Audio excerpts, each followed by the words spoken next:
दंडवत गोविंद गुरु, बंदो अभिजन सोए। पहले भय प्रणाम तिन, नमो जो आगे होए। गुरु को कीजे दंडवत, कोट कोट प्रणाम। कीट न जाने भ्रंग कोयो, गुरु कर आप समान। सत्य है। हाँ तो श्रोता बंधुओं, आज मैं आप लोगों के सामने नरक का वर्णन, यही प्रसंग रखने का प्रयास अभी मजा आएगा ना भिड़ो। जब परमेश्वर कबीर ने राजा अमर सिंह तथा रानी स्वरकला को दीक्षा दी और शरण में लिया, राजा अमर सिंह के जीव को ऊपर के लोकों में लेकर गए। उनको चित्र तथा गुप्त के पास लेकर गए तो चित्र तथा गुप्त ने परमेश्वर कबीर जी का खड़े होकर सत्कार किया। उन्होंने कहा कि हे परमेश्वर, इस पापी आत्मा को वैकुंठ में क्यों ले आए? परमेश्वर कबीर जी ने कहा कि इसने सत्य नाम ले लिया है। चित्र तो प्राणी के वह कर्म लिखता है जो प्रत्यक्ष करता है, और गुप्त वह कर्म लिखता है जो जीव अप्रत्यक्ष यानी छुप कर करता है। आप कहाँ थे ज्ञानी बाबा? चित्रगुप्त को शंका हुई कि हमारे यहाँ तो सर्व कर्मों का भोग लिखा है, सर्व कर्मों का भोग मिलता है, सत्य नाम लेने से क्या कर्म समाप्त हो जाते हैं? तब परमेश्वर कबीर जी ने एक पारस पत्थर के टुकड़े को लोहे से छू दिया। उसी समय लोहा सोना बन गया। तब परमेश्वर कबीर जी ने चित्रगुप्त से कहा कि हमारा नाम पारस के समान है। जो जीव प्राप्त करता है उसके गुण धर्म बदल जाते हैं, वह शुद्ध आत्मा हंस बन जाता है। चित्रगुप्त को आश्चर्य हुआ और परमेश्वर कबीर को प्रणाम किया। यह सब लीला यमराज भी देख रहा था। मैंने धर्मराज से कहा कि राजा को यमपुरी दिखा कर लाओ। तब यमराज ने दूतों को राजा के साथ भेजा। किसी स्थान पर पापी प्राणियों को कोलू में फेरा जा रहा था, कहीं उल्टा लटका रखा था।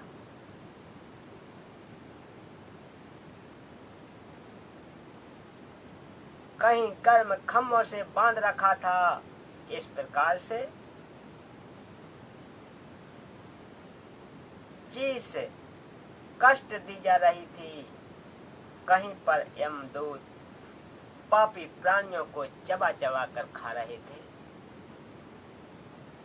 कुछ डर के मारे इधर उधर भाग रहे थे, परंतु कोई बच नहीं पा रहा था। किसी को नरक कुंडों में डाल रखा था। कोई सिर में मोंगरी छोटे मोटे डंडे मार रहा था। 84 नरक कुंड बने हैं। यह दृश्य आंखों से देखकर राजा व्याकुल हो गया। किसी कुंड में रुधिर भरा था, किसी में पीप तो किसी में मूत्र भरा था। जिनकी गहराई 1 योजन 12 किलोमीटर तथा 4 योजन 48 किलोमीटर परिधि यानी गोलाई और 4 योजन तक दुर्गंध जाती है। इन 4 कुंडों का तो यह वर्णन है। पांचवी में अग्नि जल रही है, बहुत जीव उसमें जल रहे थे। यह बहुत लंबा चौड़ा है, गहरा है। राजा अमर सिंह उस नरक को देखकर भयभीत था, कुछ बोल नहीं पा रहा था। जो झूठ बोलकर स्वार्थ पूर्ति करता है, उसकी जीभ काट रखी थी। जो झूठी गवाही देता है, उसको सर्प की जीभ लगा रखी थी।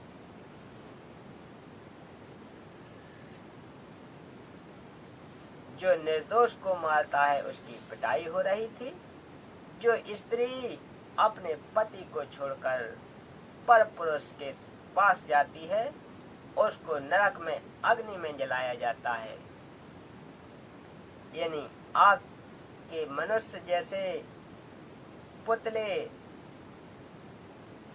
से बांध दिया जाता है। यदि कोई पुरुष पर स्त्री गमन करता है, तो उसको नारी जैसे अग्नि खम्भ से बांध दिया जाता है।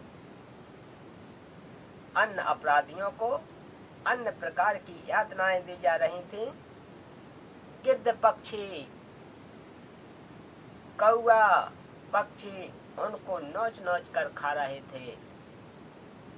जो नर नारी शराब पीते हैं, उनको गर्म तेल पिलाया जा रहा था।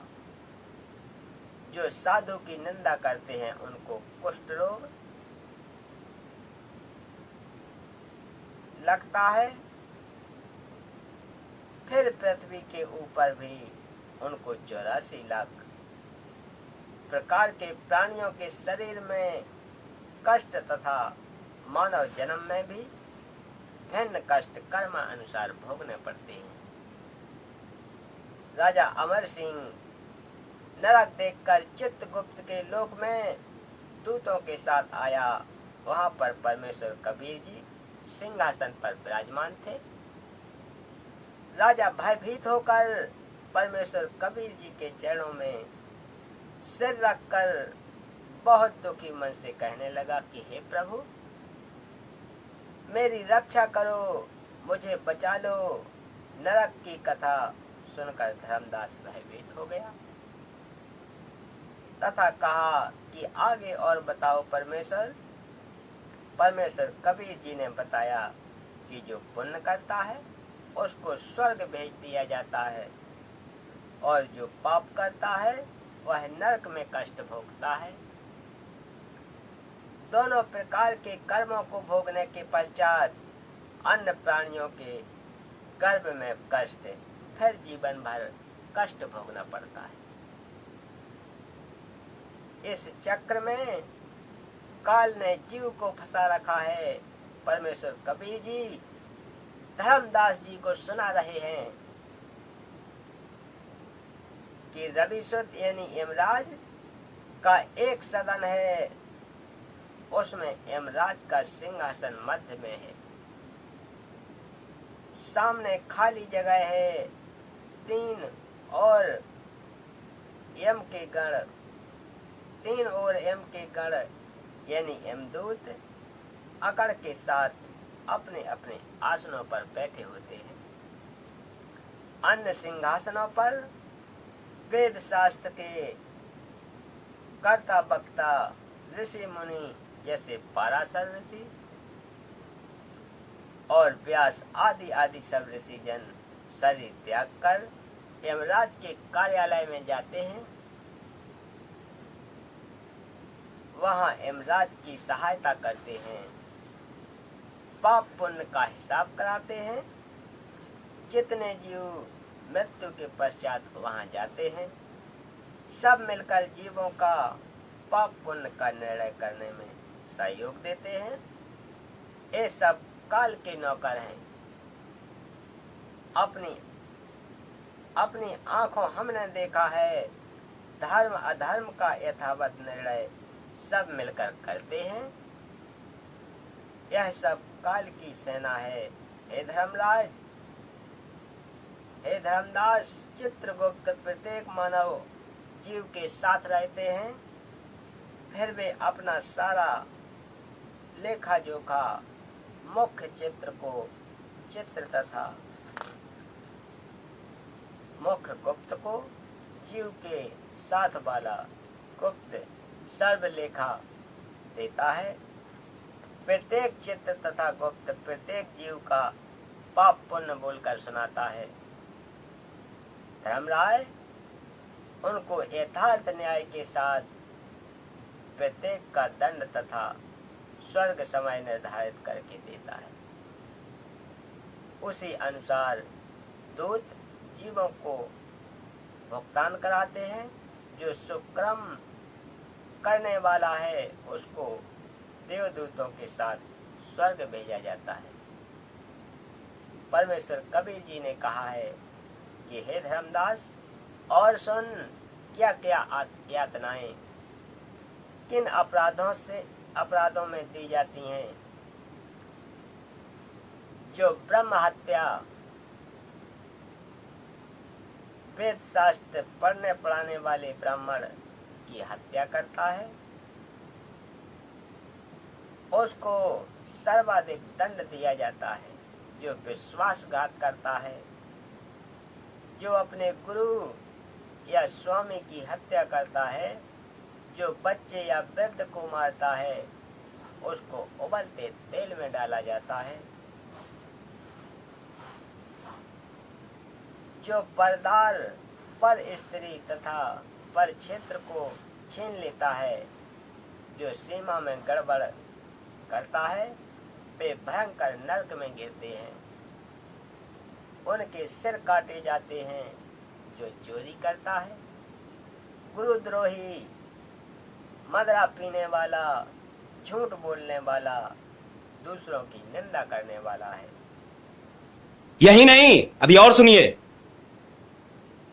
जो दूसरों की साधना में बाधा करता है, जो वेद शास्त्र को नहीं पढ़ता, जो परमात्मा की चर्चा सुनकर जलता है, औरों का मन भी विचलित करता है, वह साकट व्यक्ति है। उसके तन को नरक में सुअर खाते हैं। जो मित्र को मारता है वह घोर नरक में जाता है। जो गुरु के धन को हड़पता है वह कृमि नरक कीड़ों के कुंड में डाला जाता है।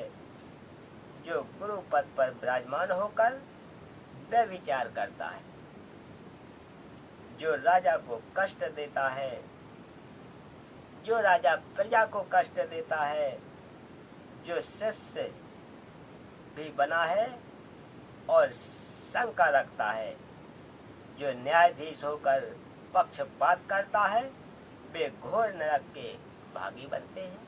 क्या बात है सर, क्या बात है सर, क्या ये बात है। दोष निकालता है, उसकी आंखें यमदूत फोड़ते हैं।